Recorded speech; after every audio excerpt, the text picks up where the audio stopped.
తన ప్రాణాలే నీవని ధర్మేచగా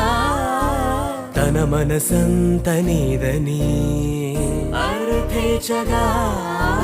తన వలపంత నీకని కామేచగా అవధులు లేని ప్రేమకై